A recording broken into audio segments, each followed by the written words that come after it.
Good evening and welcome. I'm Gloria Palmer, the Executive Director of Green Mountain Academy for Lifelong Learning. I am pleased to introduce tonight's speaker. Russell Leng is the Jermain Professor Emeritus of Political Economy and International Law at Middlebury College, where he taught international politics for 40 years.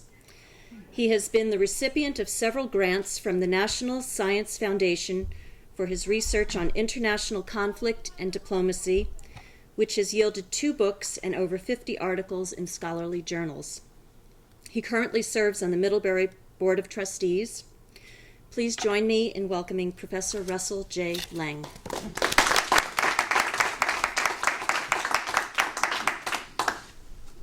Thank you, Gloria. It's a pleasure to be here, especially tonight, because it's an interesting time vis-a-vis Iraq. And I'm going to change at least the weight of different sections of this discussion to focus a little more on the diplomacy, because what's going on in Geneva right now is so very interesting. And Gloria, if we can start with the first slide.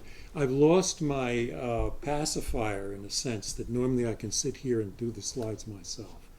With Gloria doing it, it'd be a little harder. I'm going to start with an overview of what I'm going to tell you about. That's what people always say about speeches or talks. You should tell the audience what you're going to tell them, then you should tell them, and then tell them what you've told them. So we're going to start with what I'm going to tell you. And I want to start by just going over a little bit of international politics and nuclear politics basics. This is sort of academic stuff, but I promise you it'll be brief and I think clear. That'll give us some background for discussing Iran in particular and nuclear weapons. And we'll talk a little bit about Iran per se and its possible interest in having nuclear weapons.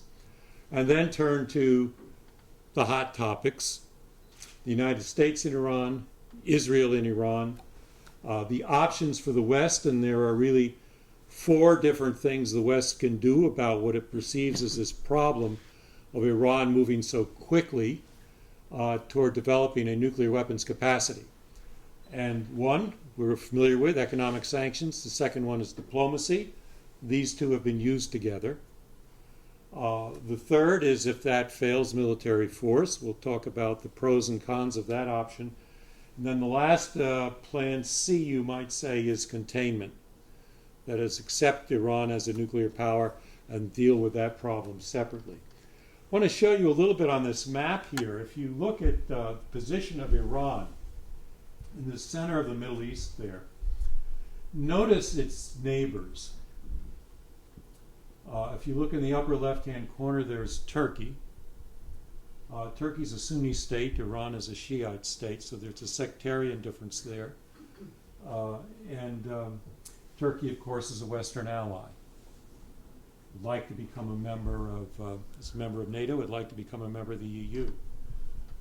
Just below Turkey is Iraq, recently occupied by the United States. Iraq now has a Shia government. And Iran is extremely influential in Iraq. Below that is Saudi Arabia.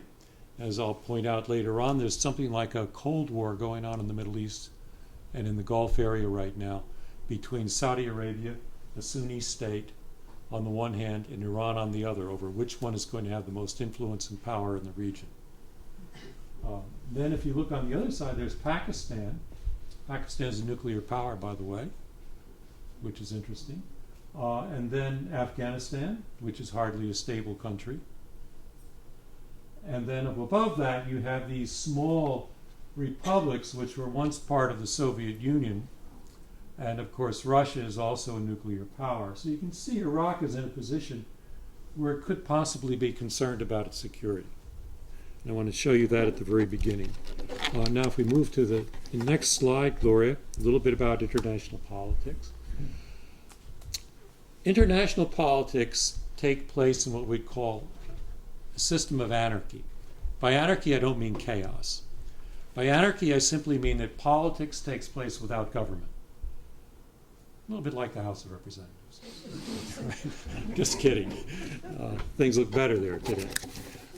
So what you have, or each state then, is dependent on its own resources for its security.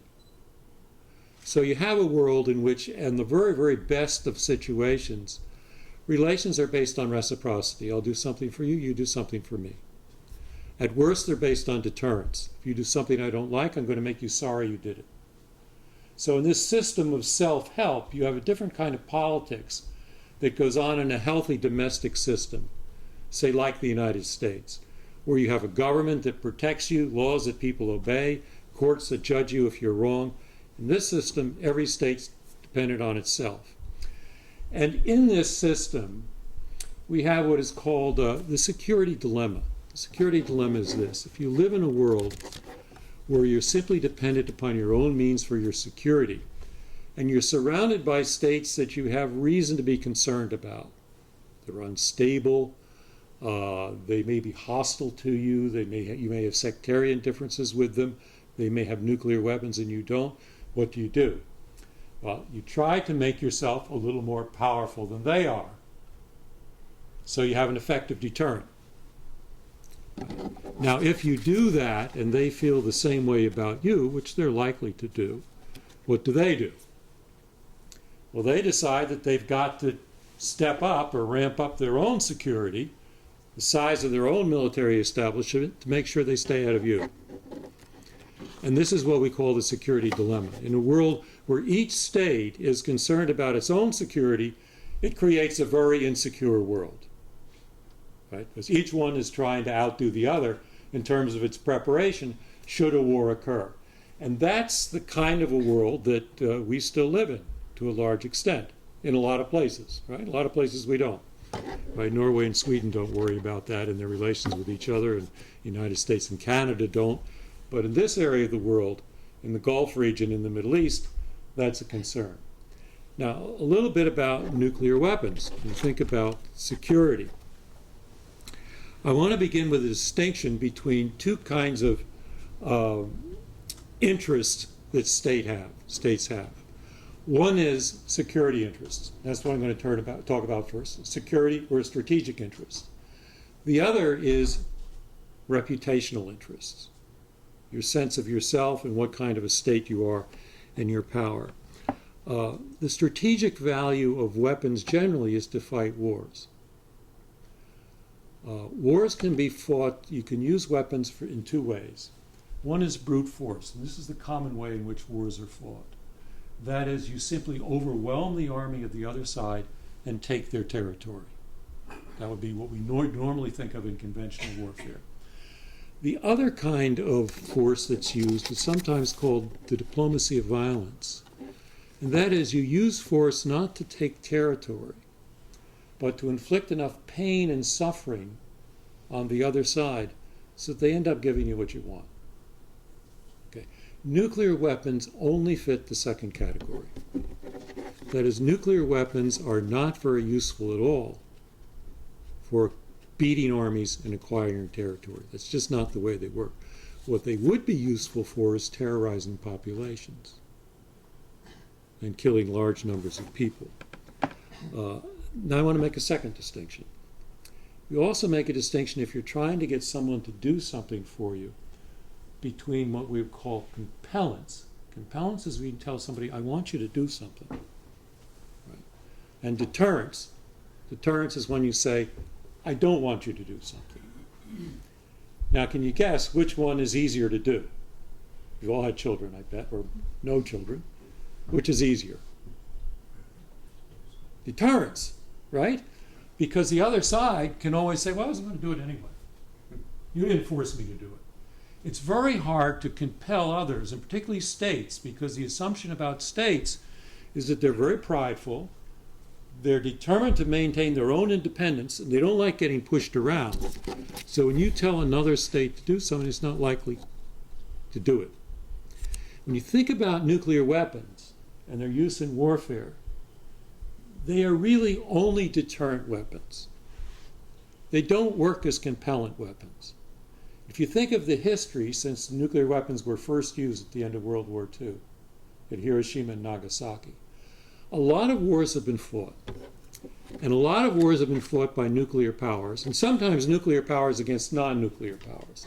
Think of Korea, think of Vietnam, for example, with the United States, think of the Soviet Union in Afghanistan, and so on. Have they worked? No.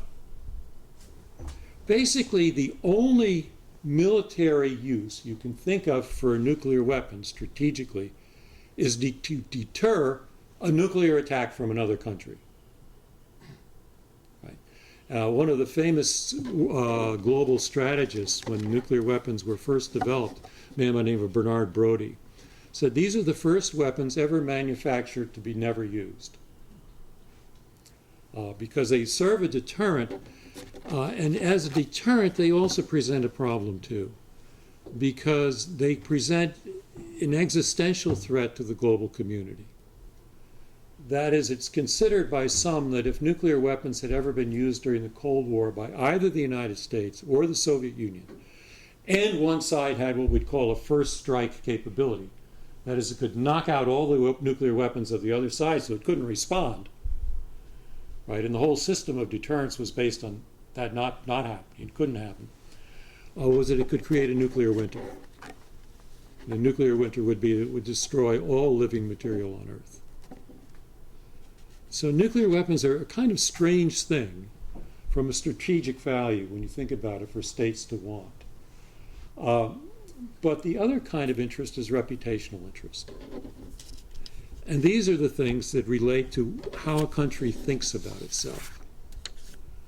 You think about India and Pakistan, both have nuclear weapons now.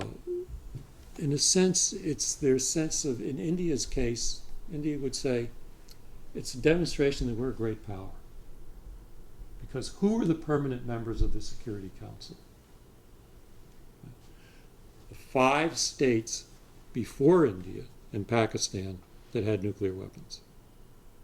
So they're a kind of status symbol, and they're a way for people to feel a certain kind of pride in the strength of their country and what it can do. So I think this should never be overlooked. One of the interesting things about Iran today is that the notion of Iran developing nuclear weapons is very popular throughout all of Iranian society. Not just those that support the regime, but everyone. Why? Because it's a sense of Iran's greatness. And let's turn. I want to say a little bit about this next. It also gives a country a certain amount of legitimacy, a government. Think about legitimacy. Governments get legitimacy in 2 ways. They either do things for the population. We call this instrumental legitimacy. Build roads, make nice schools, develop a healthy economy, and defend the country. Or sentimental legitimacy, which gives people a sense that they're part of some great enterprise, some great history, some great country. If you think about the United States, for example, most Americans feel that our government or governmental system has both kinds of legitimacy, right? It delivers on the things we expect. We have things like Medicare and all other kinds of programs that are government programs that we like. That's instrumental legitimacy. We develop public schools and so on. Also, there's a kind of sentimental legitimacy, right? We believe in American history. We believe in the democratic system. We believe in the Constitution. In Iran, in countries like Iran, which have had a history of being, in a sense, dominated by Western powers, you can see how having nuclear weapons gives them a sense of themselves, a sense of pride, and then it gives the government that's producing those nuclear weapons a certain degree of legitimacy it might not otherwise have. Right? Things aren't going very well in Iran right now economically. We're going to come back to that. But you can see the nuclear weapons serve a kind of purpose that's not quite obvious otherwise. Now let me last talk about how could nuclear weapons conceivably be used? Right? One argument is if the state's survival is really at stake. Right? Israel has nuclear weapons. Right? They have them for a deterrent value, of course, which they hope. Hasn't worked very well as deterrent value, by the way. Right? There have been attacks against Israel with conventional weapons by other states that don't have nuclear weapons. But there's a sense that maybe if Israel itself was threatened, that there'd be no more Israel. Perhaps, right, you may pull the trigger. Another country we worry about with that regard is Pakistan. Pakistan gets in a war with India. And it's a conventional full-scale war. Pakistan's going to lose. India's military is 3 to 4 times stronger than that of Pakistan's.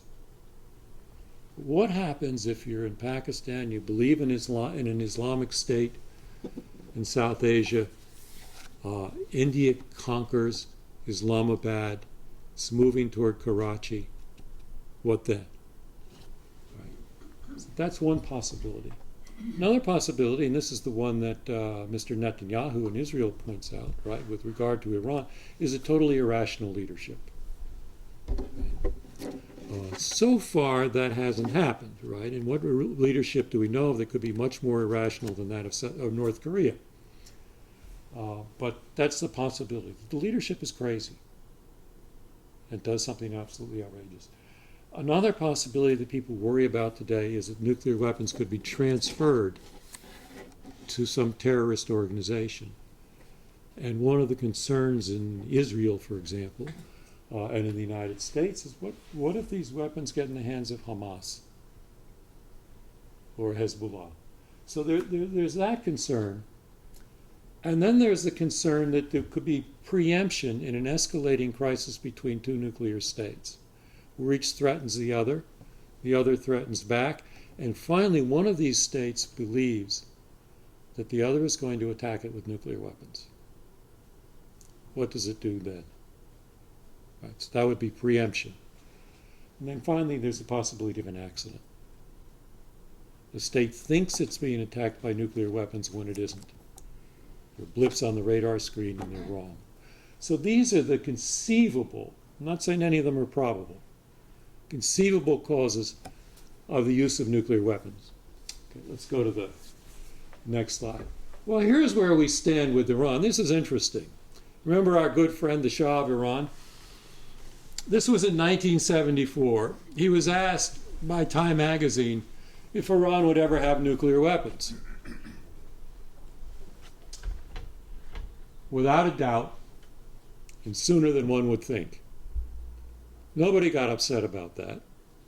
That was in 1974. It's a long time ago, wasn't it?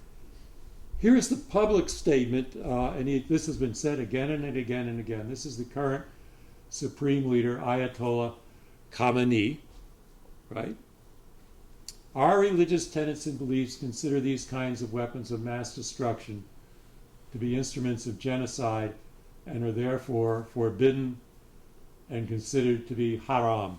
Haram means forbidden by religious practice and religious doctrine. And considered to be haram.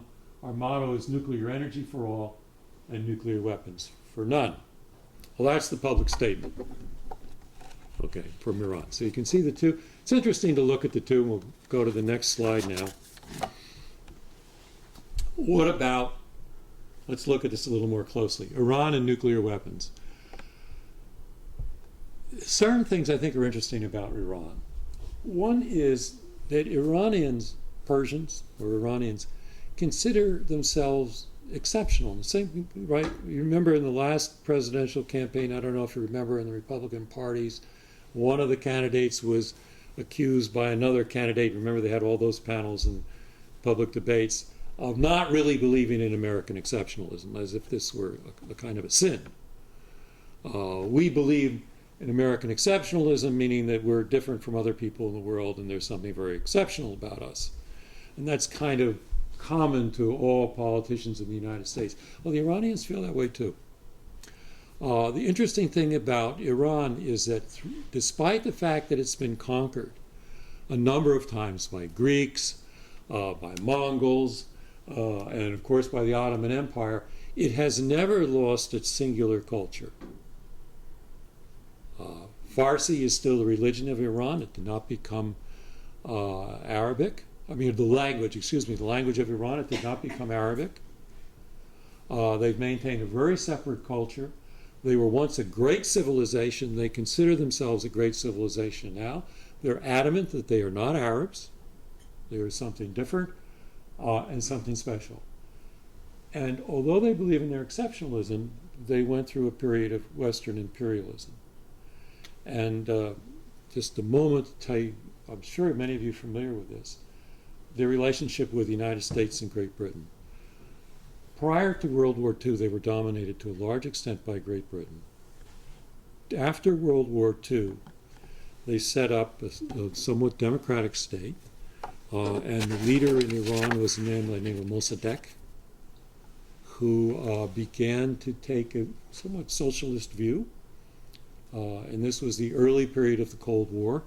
The United States and Great Britain were particularly concerned about the movement of communism east or west. Right? Eastern European countries were falling to communist governments when the Red Army took over. And there was a very big concern about Iran. And Mossadegh looked like he was getting more and more friendly with the Russians, with the Soviets. For Great Britain, this was a real threat because Britain was dependent on Iranian oil to a large extent. And in 1952, there was a coup arranged by the CIA and MI6 in Great Britain to overthrow the Mossadegh government, and that's what put the Shah in power. And that's something the Iranians, of course, have never forgotten. Then, in the late 1970s, you remember, there was the Islamic Revolution. When the original Ayatollah Khomeini came into power, one of the things that we don't think about in the West is when he campaigned, and despite the fact that he's a religious leader, he had to kind of campaign to get political backing in Iran. When he campaigned in the 70s, he came back from Great Britain. He was in exile, came back to Iran, and he said, one of the things he said is, I'm going to get rid of the indignities. What were the indignities? The indignities were the way in which Western interests continued to have their own way in Iran and looked down on Iranian people, which they took very seriously. For example, you all know what diplomatic immunity is. This is if someone's a diplomatic representative of another country, they're granted diplomatic immunity, which means that they commit a crime or something, they will not be tried in the local country. They'll simply be sent home. Usually you have a very small number of high-ranking diplomats who are given diplomatic immunity. In Iran, there were over 2,000 American employees who had diplomatic immunity in the 1970s. And the Ayatollah Khomeini said that, well, this is a demonstration of the way the West feels about us. They don't trust our legal system. They think they're superior to us. They can commit crimes. We can't even try them in our courts. And look how many of them there are who are walking the streets. Imagine how, we get very upset in Washington or New York City, right, when these people with diplomatic immunities double park. Well, you can imagine what it was like here. The Islamic Revolution was going to change all of that. And then, of course, we had the hostage crisis. You remember that, when Jimmy Carter was president?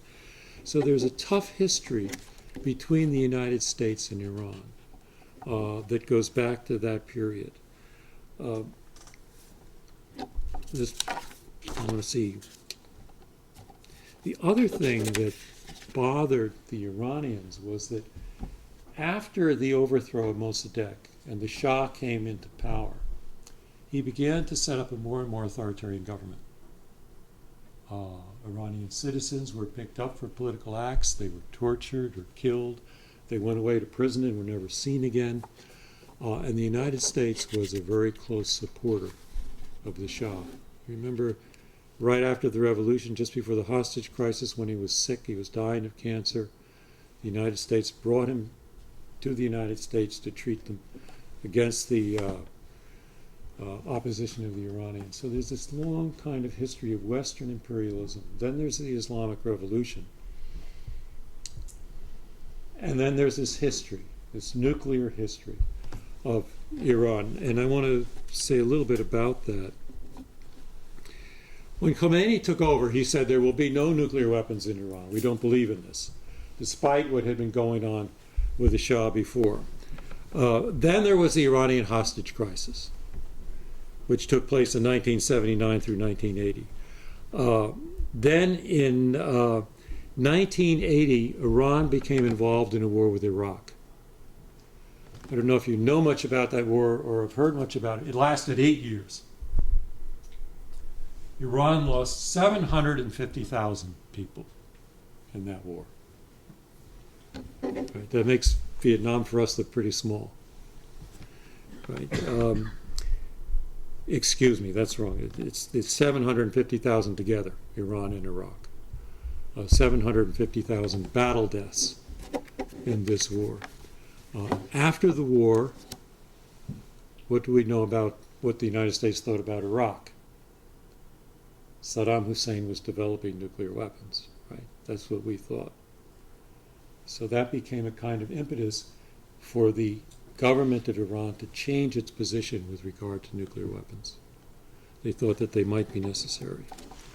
Then an interesting thing occurred after 9/11, 2001. I'm jumping ahead. The United States, you remember, went into Afghanistan after the Afghan government, the Taliban government, would not turn over the Al-Qaeda representatives in Afghanistan to the United States. Then the United States and NATO invaded Afghanistan. The interesting thing then is that there started to be a new kind of cooperation between Iran and the United States. And it's sort of the old Arab proverb, right? My enemy's enemy is my friend. The Taliban are Sunni, they're radicals. Afghanistan is on the Iranian border. So the Iranians were very supportive of the American invasion of Afghanistan to get rid of the Taliban, and in fact they cooperated with us and gave us a lot of good intelligence. And American-Iranian relations began, believe it or not, to improve in these early periods of this century. And then everything changed in 2002 when George Bush, President of the United States at the time, gave his State of the Union address, where he identified the chief enemies of the United States as the axis of evil. Right? And there were 3 states in the axis of evil: North Korea, Iraq, and Iran. And I tried to point out to you earlier the notion of Iranian exceptionalism and this difficult relation they had with Western imperialism. American diplomats, and several of them have pointed this out, said that things suddenly ended. As soon as that speech was made, the Iranians were furious, and all of the cooperation ended overnight. So one little lesson here about international politics for all of us is never underestimate the capacity of nations to become upset when they're dissed like this. And that turned the relationship the other way. What has happened since the United States invaded Iraq and occupied Iraq is it then became a chance for Iran to work with Shiites in Iraq, who are the majority, to take over the Iraqi government. And since then, there's been a close relationship between the Shiite government in Iraq and Iran, much to the unhappiness of the United States. Right? So let's see where we are on slides here. Let's move to slide 6. Why would Iran want nuclear weapons? I've covered some of this already. But here with strategic interests, it's not just immediate threats. There also is, as I mentioned earlier, in the Persian Gulf, a power struggle between 2 powers in particular. The Sunni government of Saudi Arabia, joined on its side by other countries like Qatar, and Iran, on the other hand, which is a Shiite state. Iran's power to influence the region also, interestingly, has generally worked through Syria, where it's always had very good relations with the Assad government. Syria now is involved in a civil war, as you know. Iran is the major supporter of weapons and money for the Assad government today. Syria is the route for Iran to have influence not only in Iraq, but also north into Lebanon, where it supports Hezbollah, which is a radical Shiite group which threatens Israel. And so it's this kind of Cold War in the Middle East has a lot to do with Iranians' desire for power, for influence in the area. And if you have a bigger, stronger army, military, and nuclear weapons, you get more influence. The other argument, of course, is deterrence, which we mentioned earlier. When you think about Iran and its enemies, right, who are they? The United States, a nuclear power. Israel, a nuclear power. Turkey is not a nuclear power. It could become one, but it's a member of NATO, an ally of the United States. Pakistan, a nuclear power. And even though they're quite friendly today, possibly someday Russia, another nuclear power. So you can see some reasons right here, strategic reasons for Iran wanting nuclear weapons. The other ones I mentioned already were reputational interest, prestige and status in the region among other among other Middle Eastern and Gulf states, domestic legitimacy, to demonstrate that the regime is delivering on some things, even if not on others. Here are some reasons why they might not want nuclear weapons. One, of course, is a sanctions regime, and the sanctions regime is the key to understanding why we're now getting a much friendlier tone from Iran with regard to negotiations. Right? I'm going to talk more about them later. The other is the threat of a preemptive strike by the United States or the Soviet Union, or by Israel or the United States. Israel feels threatened by Iran. I'm going to tell you more about that later. In the case of the United States, the Iranian government, ever since the hostage crisis, and then the American intervention in Afghanistan, American intervention in Iraq, fears the possibility of an American military attempt at regime change in Iran. So why would they ever need a nuclear deterrent against us?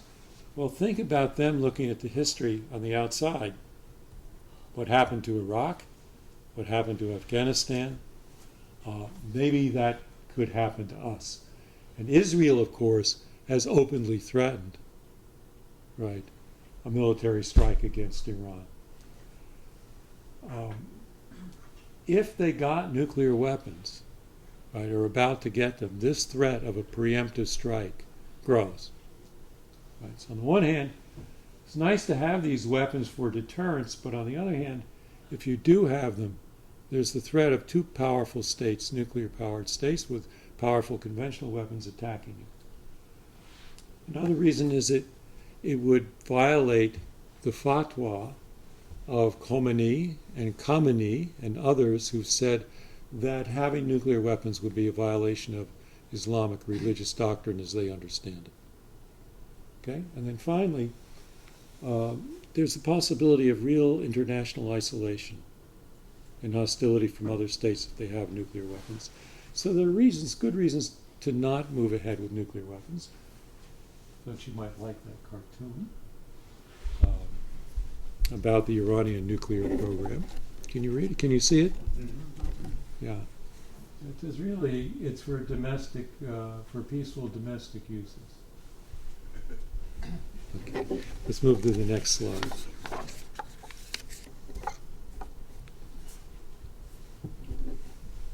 The United States and Iran. I mentioned earlier the strategic partnership during the Shah's regime. The Iranian perceptions of the United States. It describes the U.S. as the big Satan. The little Satan is Israel. Represents in many minds of this is a theocratic regime. There are very few real theocratic regimes in the world. Iran is one of them. It represents the worst of secularism, Western imperialism, and economic exploitation in their minds. The United States is the big enemy. We don't want to become like the United States. We don't want to become dominated by them. There's this concern about the U.S. attempt at regime change, which I mentioned. And what about the United States? But here's the American concerns, which makes President Obama and others say Iran cannot have nuclear weapons. Right? We'll come back to President Obama a little later. First of all, there's the threat to Israel if Iran has nuclear weapons. It's not that Iran is going to attack Israel with nuclear weapons. Nobody believes that. Despite what Netanyahu may say sometimes, he doesn't believe that. It would be suicide for Iran to do this, right? Israel certainly would have the capacity to respond. The United States has the capacity to respond. Iran would be wiped out. But they might give them to somebody else. Doesn't care. That's the concern of Israel. Plus, with nuclear weapons, Iran will feel more comfortable about undertaking other terrorist activities in the area. So it's a threat. Another concern about the United States is the nuclear arms race in the Middle East. Iran gets nuclear weapons. Turkey feels it needs to develop nuclear weapons. Saudi Arabia feels it needs to develop nuclear weapons. And the whole area becomes that more unstable. The other reason is that the United States, if Iran does have nuclear weapons, it is a deterrent from any kind of intervention by the United States. The United States may feel it has to intervene for humanitarian reasons in Iran. Nuclear weapons make that hard. Another is it weakens the nuclear proliferation treaty regime. Right? Here's another case of a failure. Iran simply breaks the agreement. What about other countries then? What is it worth anymore, the non-proliferation treaty? We have another one, right? Because President Obama, during the 1912 campaign, when he met with Prime Minister Netanyahu, was worried about the reaction of Americans with regard to his position on Israel. And he said at the time, Iran will not have nuclear weapons. We will not allow it, and I don't bluff. So he has now a public commitment that he's made, and his own credibility and the credibility of the United States now is on the line should Iran get nuclear weapons. And I mentioned this earlier, the transfer of weapons to terrorist groups. You can see these are the things that concern the United States. Okay, we'll move to the next slide. What about Israel? We haven't talked much about Israel. The interesting thing is that Israel and Iran had actually fairly friendly relations during the Shah's regime. But that's not the view today. Israel is the little Satan, and this is a quote from the previous Iranian president, a cancerous tumor that should be wiped off the map. The Israeli view of Iran, a country that glorifies blood and death, including its own self-immolation. So you can see these are not nice things to say about the other side from these two countries. There is the issue of Jerusalem. Iran is, after all, an Islamic state, being in the hands of Israel. But it's also related, I think, to Iran's concern with being a major power in the region. And one way you're in a major power in this region is by your hostility to Israel. So Iran wants to, in a sense, take the lead on that. Remember, the last president of Iran, Ahmadinejad, actually went so far as to deny the Holocaust. Right. One of the interesting things, by the way, with this recent peace offensive from Iran is that they have been clear to say they don't believe that. The Rouhani, the current president, says that the Holocaust was a terrible, heinous act, and the people who were involved in it should have been punished. And even the Ayatollah Khamenei has said, we do not deny the Holocaust. We recognize. So there's been a change. But it had been in Iran a really kind of a vicious view of Israel, and from Israel back. The Israeli concerns with regard to Iran is it's called by Netanyahu an existential threat. And by that he means a threat to Israel's very existence. This, you may remember, you see that picture over there? Does anybody know when that was? Last year. That was last year's General Assembly, right? When Netanyahu said Iran is getting closer and closer to getting a nuclear weapon, And when they cross this line, the red line, we're going to have to take action, even if we have to do it alone. He meant military action. Right. So he has felt, Israel has argued today, they're only 3 or 4 months away from a nuclear weapon, is the Israeli line. Israel said, as Iran is pursuing these talks, the current talks in Geneva, only to buy time, it's very close to the red line, when we will have to use force, even alone if necessary. Iran's leadership today is a messianic, apocalyptic cult. He has said Rouhani, who has made these gestures, is a wolf in sheep's clothing. And this, we mentioned earlier, this is a very real Israeli fear that Iran could transfer these weapons to somebody else. Okay. I want to say a little bit about the United States and Israel. The United States and Israel both believe Iran is a very, very serious threat, as you know. The difference is with regard to the views about, in large extent, the rationality of the Iranian leadership, whereas Israel believes that this apocalyptic cult, which is different. I mean, Netanyahu has gone so far as to say they're far more dangerous than Stalin or Mao were when they got nuclear weapons because of their religious fanaticism. The United States tends to look more at Iran as a dangerous power in the region, but a rational power with whom you can deal, perhaps, if you're very careful. The other difference is with regard to how close Iran is to having a nuclear capacity. The Israeli government has said 3 or 4 months before they reach what's called breakout. Breakout is a period when you can have a nuclear weapon within, 10 weeks with quick activity. Right? So you don't want them to get to that point. The United States says that's at least a year away. So there are different intelligence views of where Iran is today. Okay, any questions on what I discussed about the different sides? Okay, it's a lot. I know. I'm trying to get a lot in here because I think it's important. I have a question. Yeah. Can you just clarify for me the difference in the power between the Khomeini and the president?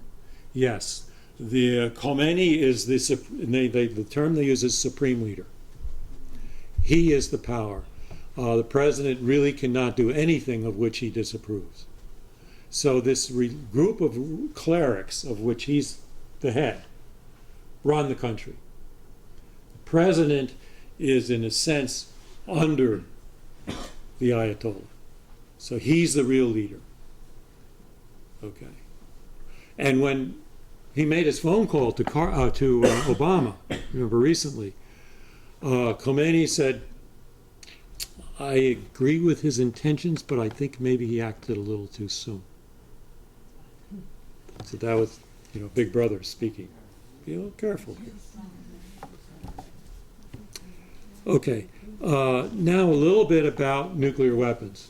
And Iran and critical capacity is when you can move quickly to develop a nuclear weapon.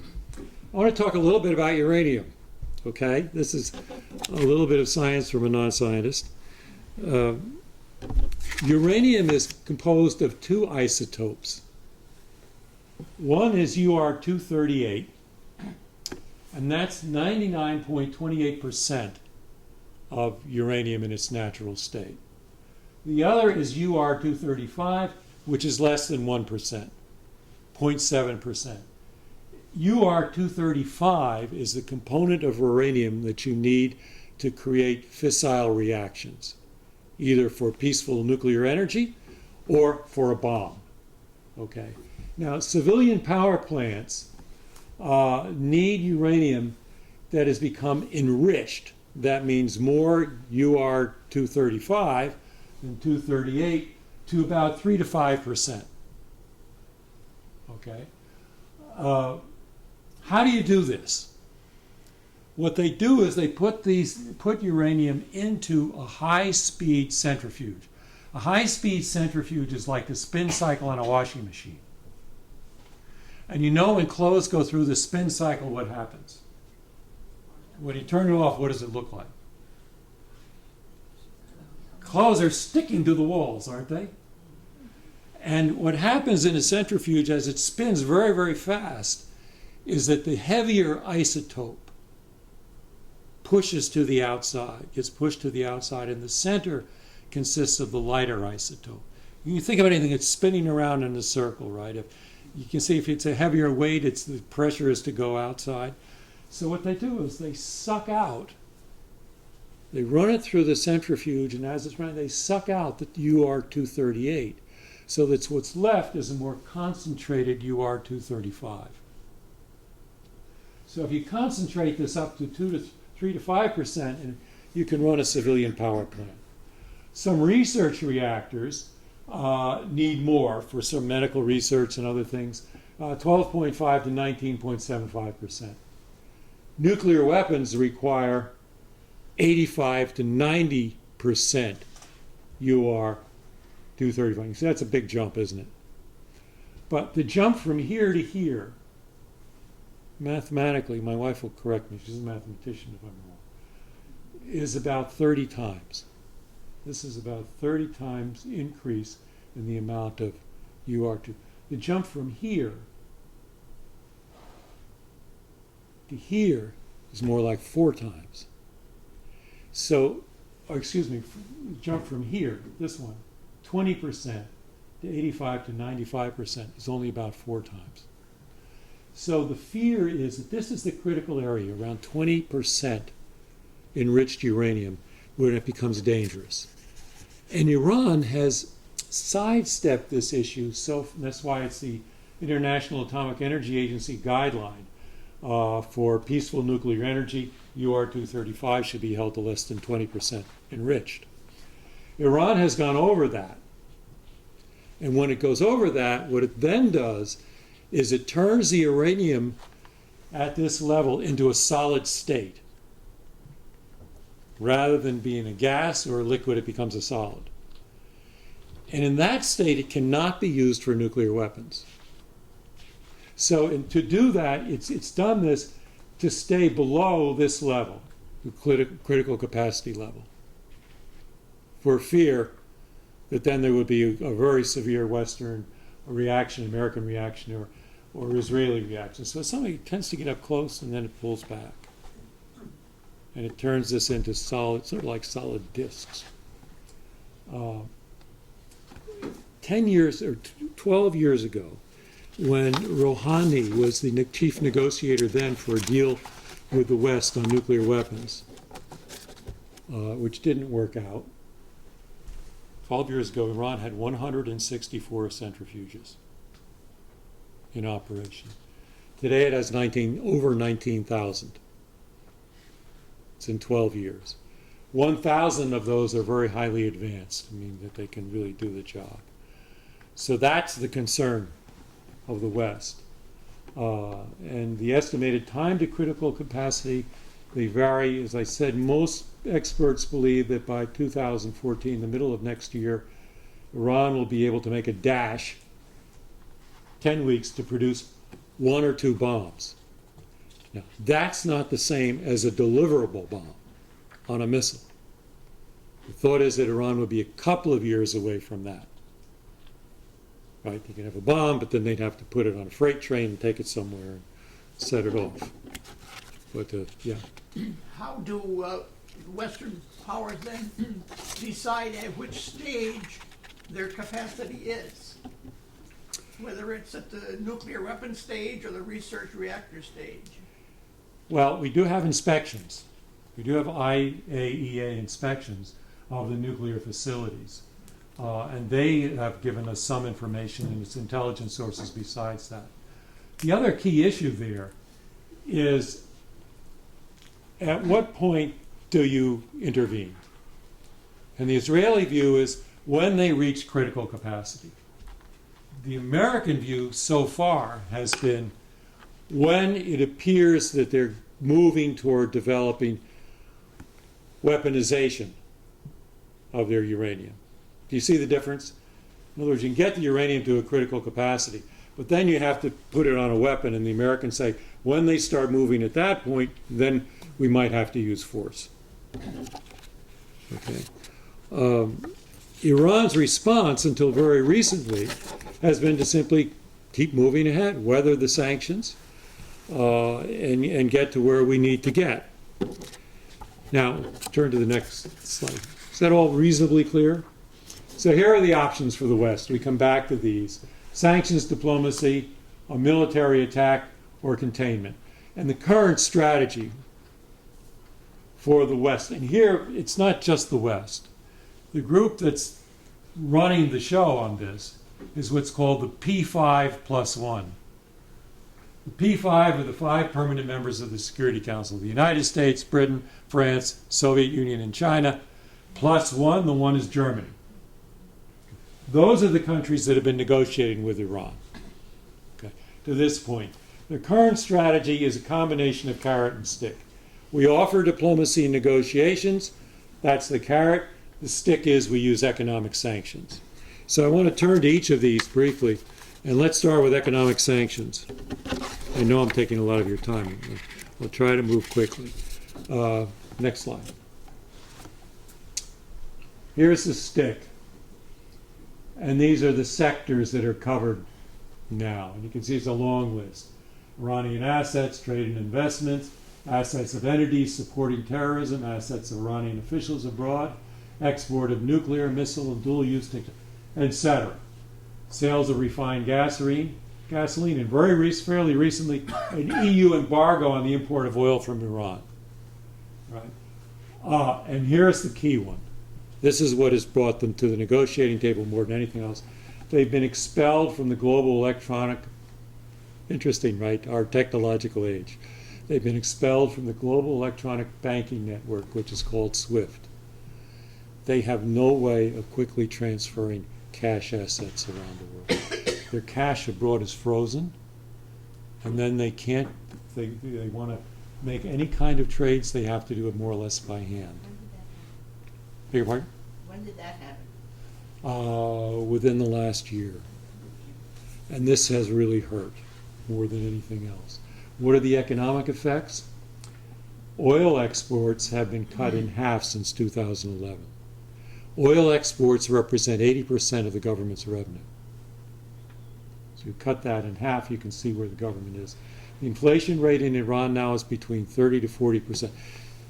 The estimates on this vary. The government doesn't give good figures, but some say over 50%, but I would say 30 to 40 seems to be where it comes in. The unemployment rate in Iran is pretty high. It's not awful, but it's, I mean, compared to some of the things that are going on in Greece, perhaps, for example, but it's 15%, and the ages of 15 to 24 young men, it's 23%. That's really high.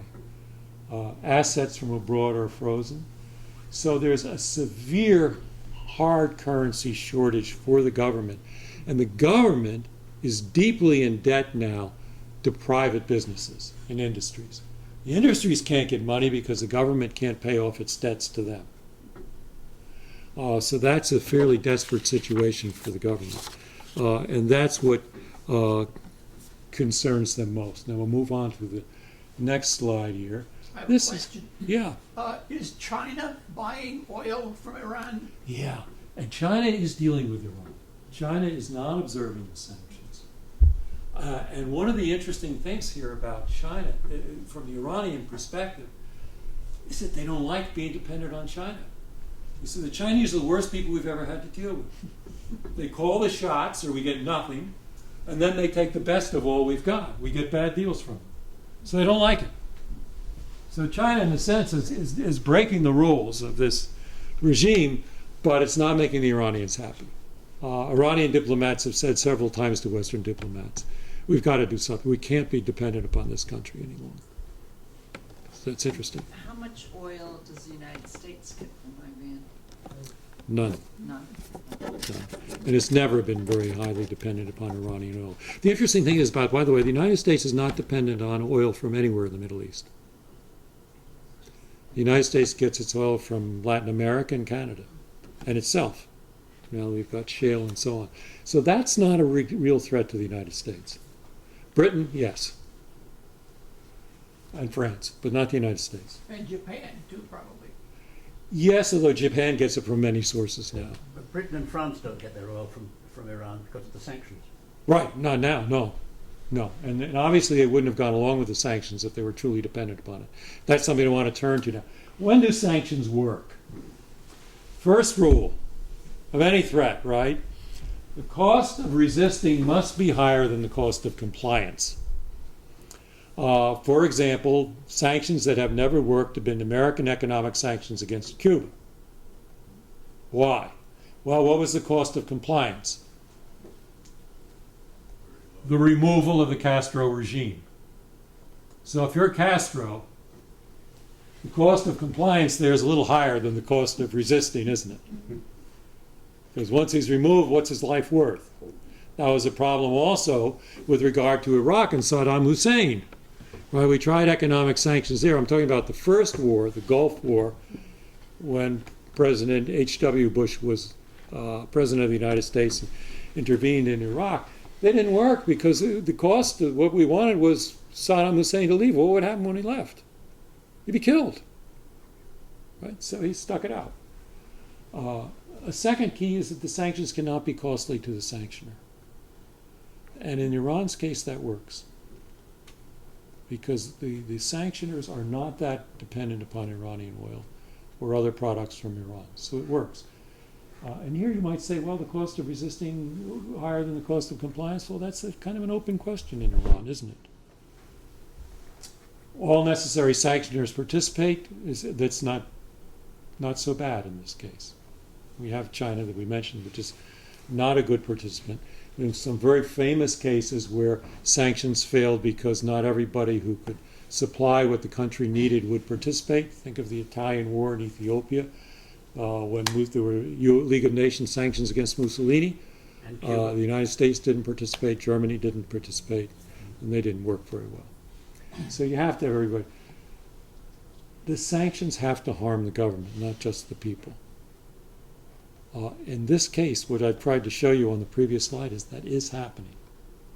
Right? The government's short of cash, the government is having difficulty running, and it's losing domestic support because of the state of the economy. In Iraq, remember when there were sanctions against the Saddam Hussein regime, didn't bother him. He was a bloody dictator. He just made sure that let the people suffer more because he ran a police state. The target has to believe that the sanctions will be ended if it complies with demands. And this is always very tricky in negotiations involving something like this. Now, if you issue a threat to somebody, they have to believe two things. One, that if they don't comply, you'll carry out the threat. But they also have to believe that if they do comply, you won't carry out the threat. And this is a concern with Iran, and the question is, how do we know you're going to end the sanctions? Right? And there's always a chicken-egg question here. Who goes first? And you'll see this as you watch these negotiations. Iran has said, sure, end the sanctions, and then we'll make concessions on the nuclear program. Right? The P5+1 say, make concessions on the nuclear program, and then we'll think about ending the sanctions. And finally, there's this. There has to be sufficient time for the sanctions to work. The key issue with Iran, of course, is as they move toward reaching critical capacity to have a nuclear weapon, then what? Right? Then it's too late to use economic sanctions. On the other hand, Iran's concern now is that these economic sanctions are biting so hard, they have to get a deal before it's too late with regard to the state of their economy. So you have this nice situation from perspective of people like me who believe in diplomacy, where both sides have a real interest in getting an agreement pretty soon for different reasons. Does that make sense to you? Yeah. Okay. Well, let's turn to the next option, diplomacy. And it's a good sign of the two sides here. We'll go to the next slide. Diplomacy tends to go, negotiations tend to go through three stages. There's a pre-negotiation stage where there are a lot of negotiations over whether you're going to negotiate. and what you're going to negotiate about. An old dictum in diplomacy is that he who determines the agenda determines the outcome. The Vietnam War, for example, for the North Vietnamese, the agenda was always, yes, we'll sit down and talk to you, and the issue we will discuss is how to remove American troops from Vietnam. The United States had another agenda. So here is what has happened in this case in the pre-negotiation stage. This is a statement from Rouhani last June when he took office, the new president of Iran. And I've put in bold this. I believe that mutual trust and greater transparency. This is a very interesting statement, and I'm going to show you why later. But notice, where does the trust have to come from? The West. Who's going to provide greater transparency? Iran. This is his idea of the general framework for a deal. You trust us a little more, and we'll let you see a little more, and that'll take, within the framework of international rules and regulations, are solutions to what? This is what we're negotiating about, putting an end to sanctions. Okay, so transparency in return for an end to sanctions. This is a statement he made very recently in the UN General Assembly. And it echoes what I showed you before from the Ayatollah. Nuclear weapons and other weapons of mass destruction have no place in Iran's security and defense doctrine and contradict our fundamental religious and ethical convictions. Now you can say, well, that's just public stuff for public propaganda. But if you keep saying that often enough, and enough people hear it, in a sense you're tied to it. It's very hard to move away from it. Now, of course, you can say situation has changed, can't he? But this is the peace offering. This is a symbolic offering. We'll go to the next one. This was Iran. This is Obama, right? Obama had hoped to talk to Rouhani at the UN. He was not able to, for whatever reasons. But then he made a phone call as Rouhani was driving to the airport to leave. Rouhani answered the phone call, and they had a good conversation. Very short conversation, 10 or 15 minutes. But at the end of it, Obama said this: I believe we can reach a comprehensive agreement. Right? He then added conditions. I want to see action, words, and here are the conditions. We'll look at the next slide. This is John Kerry, Secretary of State. It would be diplomatic malpractice of the worst order not to pursue a diplomatic solution before turning to a military one. But notice the thing about trust there. Right? Nothing we do is going to be based on trust. It's going to be based on steps. In other words, we want to see action. And the steps is interesting because this is sort of the American way of negotiating, step by step.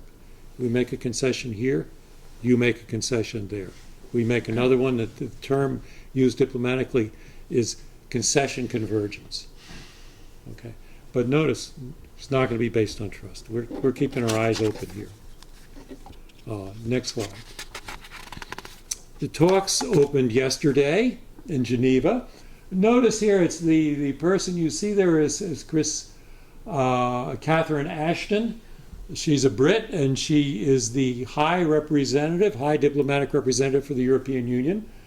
And this man is Mohammad Javad Zarif. He is the foreign minister of Iran. They're at the table together there. And these are the EU plus 3. I love this. This is international politics. This is states concerned about themselves, right? I talked about the P5 plus 1. There's the 5 permanent members of the Security Council plus Germany. Who's the EU plus 3? Oh, it's 3 EU members. Britain, France, Germany. Plus 3. The United States, Russia, China. Oh, it's the same people. But we emphasize something a little different here, don't we? Oh, this is an EU meeting, right? So this is how she puts it. And Iran came through with a proposal yesterday. And what Mr. Jarif's assistant, a man by the name of Arakchi, said was it's the beginning, or what he actually did was use a PowerPoint presentation like I'm using tonight. The Iranians put up a PowerPoint presentation, and the title of it was A Beginning for Fresh Horizons. And at the end, he said, I think we have put forward a breakthrough proposal. The Western reaction from the EU was cautious optimism. We're optimistic, but we've got to be cautious. Doesn't that sound like a Chamberlain coming back from Germany saying we have reached agreement? This guy, the Iranian. Yeah. A little bit, except he doesn't have an agreement yet, right? He says, it's a little different because Chamberlain is telling the British people, I have in hand this agreement that Herr Hitler and I have signed, and I believe it's peace in our time, right? Yes. There's no agreement here. What he's saying here to the rest of the world is, hey, I've given the West a good deal. This should be a breakthrough. This is propaganda, right? And you said, well, yeah, we're cautiously optimistic. Go to the next slide here.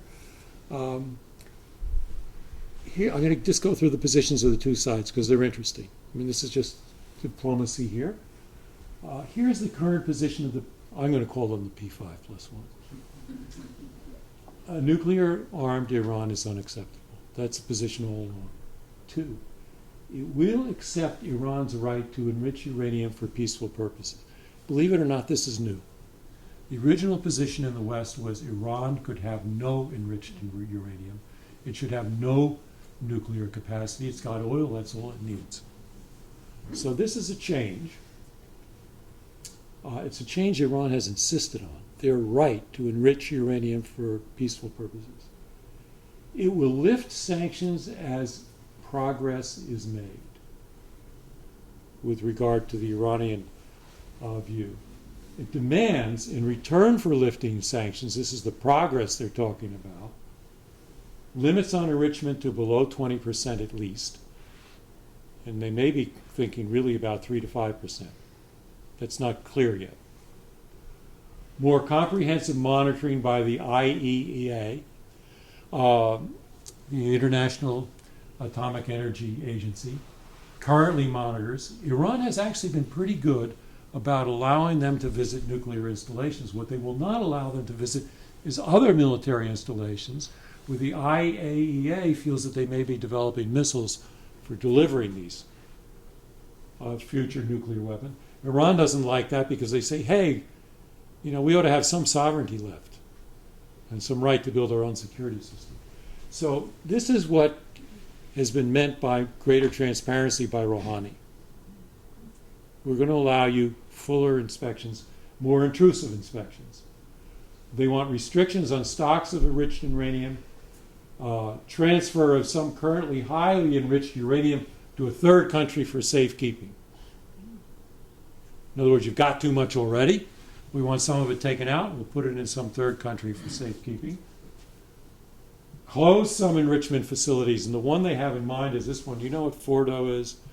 Fordo is the facility that's 8 miles underground. So that it is invulnerable to an attack from Israel, and maybe invulnerable to an attack by the United States. So they would like to see that facility closed. Okay, and then reduce the number of centrifuges. How far down is unclear, but they'd like some eliminated. Let's go to Iran's response to this now. Next slide. Oh, here we are. Fine, thank you. We've got it. Iran's demand: accept Iran's right to enrich uranium for peaceful purposes. They've got that. Lift the economic sanctions. But here's its response to the P5+1 demands. In principle, it will accept, they say, limits on enrichment levels. That was the numbers here are the numbers I gave you for the demands from the P5+1. So this was the first one. In principle, they accept that. They also, in principle, accept more comprehensive inspections. So that's progress, right? The P5 has agreed to this. It'll agree to this if certain conditions are made. Iran, in principle, agrees to this. What's unclear is whether Iran would accept any limits on the amount of enriched uranium it has. My guess is that it probably would.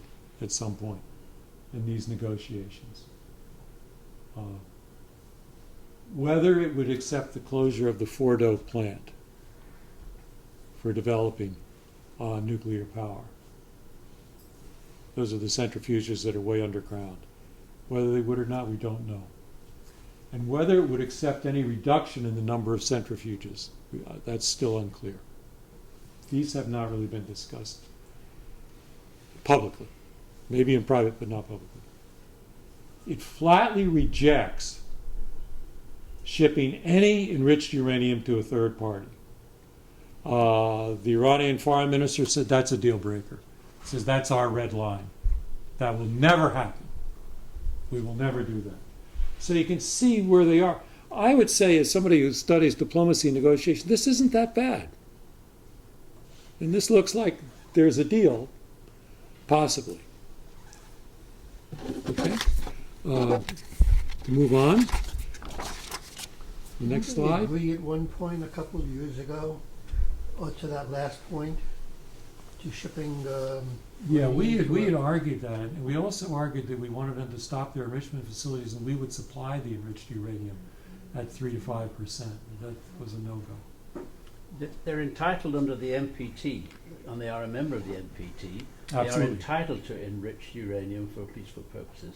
But not, yes, they are. They are. Yeah. I was a Deputy Secretary General of a Nuclear Non-Proliferation Treaty Review Conference. Yeah, So I okay, do so know they're what entitled to I'm that, right. Yeah. But the West's attempt was to get them to not do it. Yeah, but it's a false argument by the West because it can easily be seen through because they can simply quote the terms of the NPT, which Mhm. entitled them to do that. Now, the extent to which the West will allow them to do it is a different thing. But I mean, they are entitled by the NPT to enrich uranium for peaceful purposes. Right, well, and we now know the West has agreed to that. So that's no longer an issue per se. There was no need for the West to agree to it. It's in the NPT, is what I'm getting at. That's what I'm getting at. Well, you can if you have enough influence over another party, you know you can get them to do things that they would be legally allowed, get them to not do things that they'd be legally allowed to do. Right? That was what they tried. I mean, it wasn't that the West, and you knew it, right? My guess is that the others knew that too, that it was in the treaty. Okay, let's talk about the bargaining strategy. Iran has always, so far, has sought a kind of broad agreement on principles first, which gains acceptance of the Iranian rights before moving to any concessions. And they now seek a relatively quick, it's a little different, 3 to 6 months partial agreement to lift the sanctions. And they plan to continue nuclear development until an agreement is reached, of course, because that's their bargaining chip. So this is where the Iranians are. I'm going to talk about this in a little more in a second. The P5+1 has pushed a incremental approach of confidence building measures. In other words, we'll do this, we'll make this partial concession, you make that partial concession. A greater confidence to show that we can go to the next step. But they now seek a quick agreement because they're worried about this breakout capacity on the part of Iraq, critical capacity. And they're going to continue the sanctions, of course, until some kind of agreement is reached. So here you have the bargaining strategies of the two sides. The interesting thing is this and this. Both sides seem to feel some sort of time pressure to reach an agreement. Go to the next slide. I know I've taken up an awful lot of your time, but I want to. There's a cultural dimension to this that social scientists talk about a lot, that diplomats don't.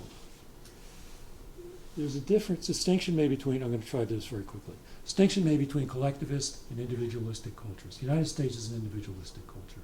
We believe in the individual, we believe in individual freedom, we believe that people get rewarded based on what they do themselves. On a collectivist culture, you're considered to be part of a larger societal collective. Your reputation, your standing, all depends on how you contribute to the larger communal group. In collectivist cultures, tend to be great emphasis on family, right? Do you disgrace the family Do you uphold the family's values? Pride and shame. That's not an individualistic culture. Individualistic culture looks at an entirely different way. This was considered a great loss of face and pride to Iran, the Mossadegh overthrow, and then the indignities of the Shah's regime, I pointed out. That's the past. There's also a difference in negotiation between high context and low context societies. High context negotiators tend to believe very much in establishing a relationship first. That's why I think this statement about trust that comes out of Rouhani is not just pure propaganda baloney. I think that's part of it. The United States found that in dealing with India. It's found it in dealing with a lot of other high context countries. A lot of things are done by illusion, by making symbolic gestures. And what's interesting in what preceded these talks, this is the negative side of it, the axis of evil. What does that do to a relationship when you talk about somebody else that way, right? But Iran has done several things recently. It changed its view on the Holocaust publicly, to clarify that. It recently released a number of political prisoners. And the interesting thing about these talks is that it agreed to hold these talks in English. All previous talks the Iranians insisted had to be held in Farsi. Well, what does that mean? It means that there's a sense that the symbols of the relationship are changing. There's an attempt to do this. But there's also, within high context negotiators, a desire for agreement on principles before you get to details. We have to establish a relationship. We have to agree on general principles. Then we can talk about details. How do Western negotiators do it? Come into the room and say, okay, let's get down to brass tacks. Let's talk about things that really matter. Cut the crap. Right. Let's talk about that doesn't work with a high context negotiation. I just wanted to point that out, and you might want to observe that as you look at these Geneva talks. Okay, we'll move on quickly. This is a different view. I'm going to not spend time on it. Israel's view of the negotiations, right? 3 steps. Destruct, dismantle, verify. Keep up the sanctions. No partial deals. Get rid of all of the weapons and enrichment program first. Lift sanctions only after Iran has dismantled the program. Rouhani's a wolf in sheep clothing. The other is the view from its Gulf challengers, competitors. A denuclearized Iran, even without nuclear weapons, Iran is a threat to the region. It needs to be kept weak. We need to contain it even after it has gotten rid of nuclear weapons, if it does. And Iran will actively support rogue regimes and terrorists. Syria, Hezbollah, Hamas, and it has tremendous influence in Iraq. So these 2 guys say, don't trust these guys. Okay, we'll go on to the next one. So you can see I'm skipping through things quickly. Diplomacy and domestic politics, one can't forget this. Both sides have to deal with this, the 2 big powers here, Iran and the United States. If an agreement's reached, Obama has to convince Congress to lift the sanctions. And there are midterm elections next year. So that's going to be a hard sell with conservatives in the Congress, isn't it? Iran, the government would have to gain backing. The regime is very divided in Iran. Their version of the conservatives would be certain conservative clerics and the Revolutionary Guards, who are a power in Iran in and of themselves today. They also face dismantling of vast multi-billion-dollar facilities, laying off thousands of workers.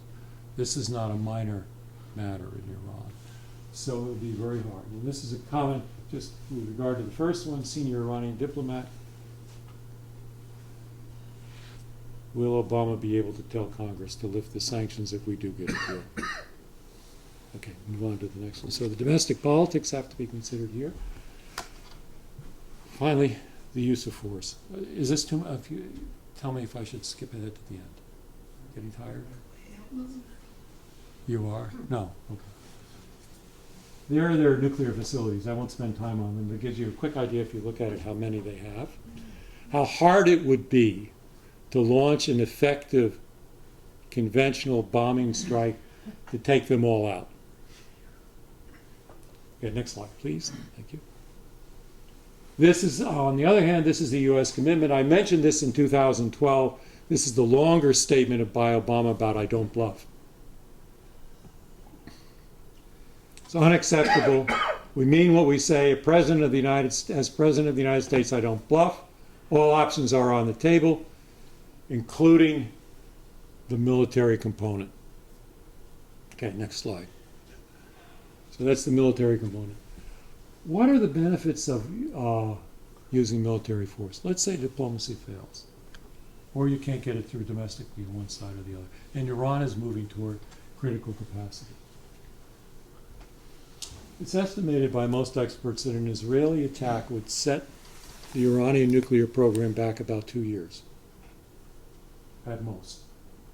An extended U.S. air and missile attacks, and I'm not talking about something in 2 days or overnight or even 2 weeks, we're talking about maybe months, could set the program back 4 years. That's the estimate. Okay? If you want regime change, right, the estimate by most is would take a full-scale U.S. invasion over several years at a cost exceeding Iraq and Afghanistan combined. They have a powerful army. This is not a weak country. So it would be very, very difficult. So these are the possibilities. What are the benefits of a successful attack? If you were able to attack the nuclear facilities and you were successful, you could destroy or damage their enrichment and conversion facilities. That's setting back the program, as we mentioned. Damage and weaken their military capabilities generally. Demonstrate the credibility of U.S. threats. Obama means what he says. Right? And discourage nuclear proliferation, particularly in the region. Okay, next slide. I'm moving through this somewhat quickly. Here are potential costs to the United States of a military strike. Significant financial costs, of course. Some casualties, I don't know how many. Direct retaliation, probably, from Iran in Iraq, Afghanistan, and throughout the region. Right.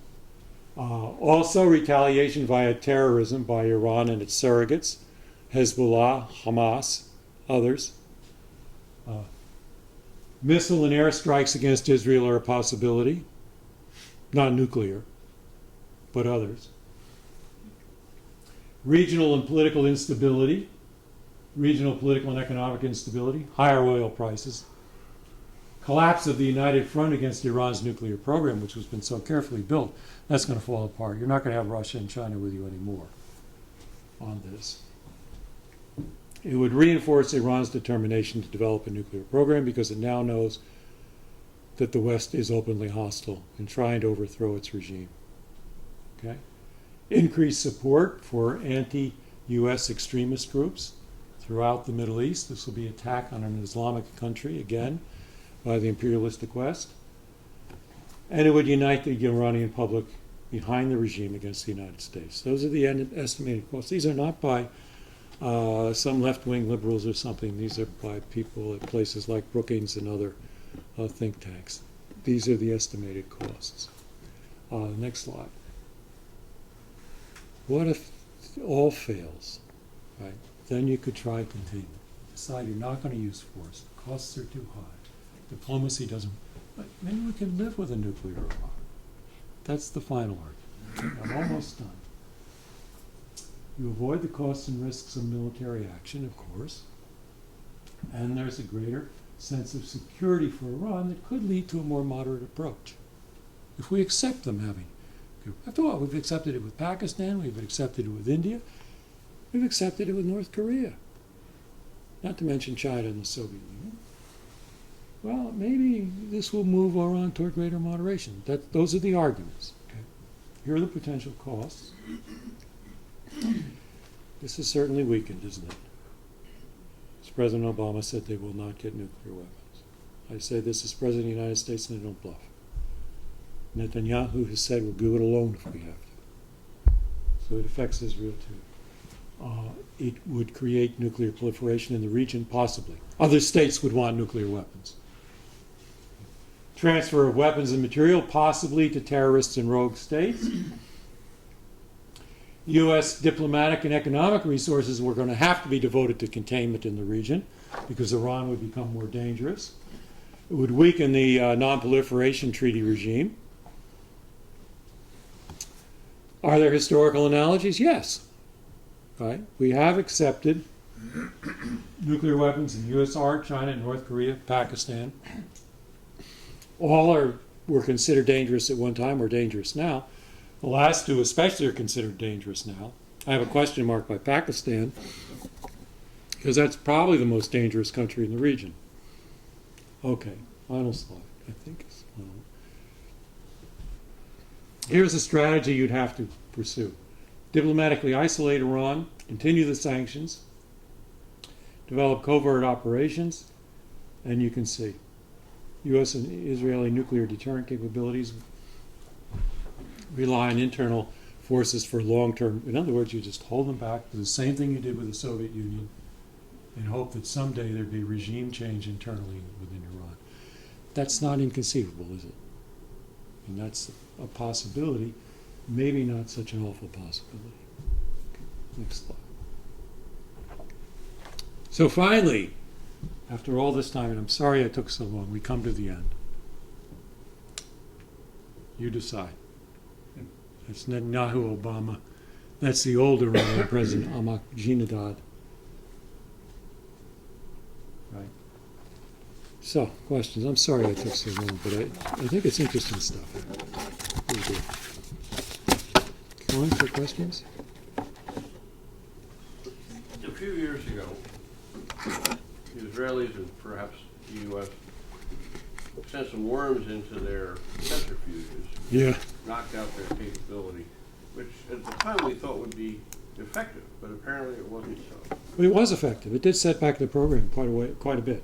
And they've taken steps so they can't pursue that again. Yeah. I mean, they've worked harder to make sure that that can't happen again. But it was fairly effective for a while.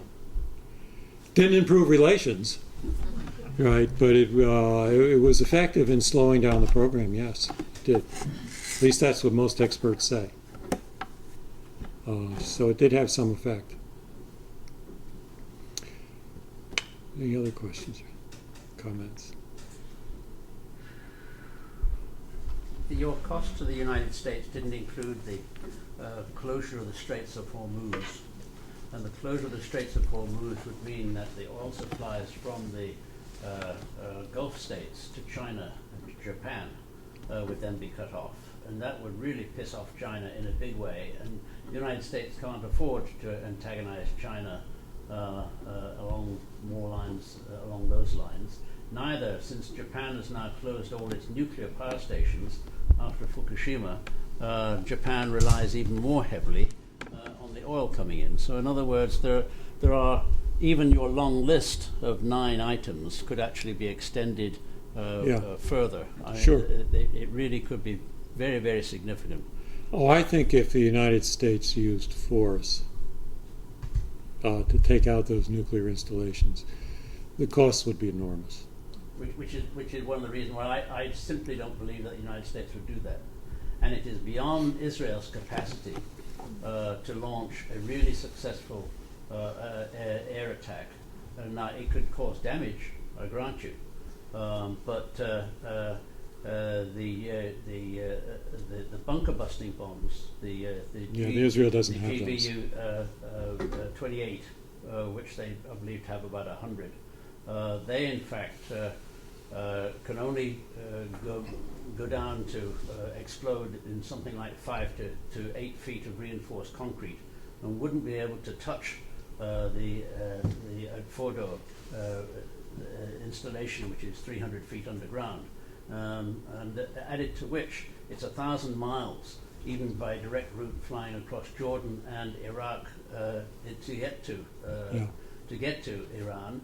And an F-16 carrying a GBU 28 can only carry one of them, and has to be aerial refueled probably 3 times, in its journey to get there and get back.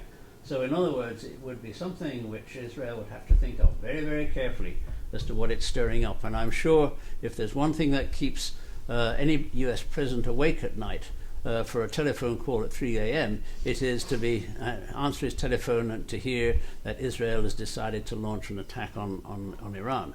And for that reason, I'm sure that the United States is going to try to do everything it can to restrain Israel from that kind of venture.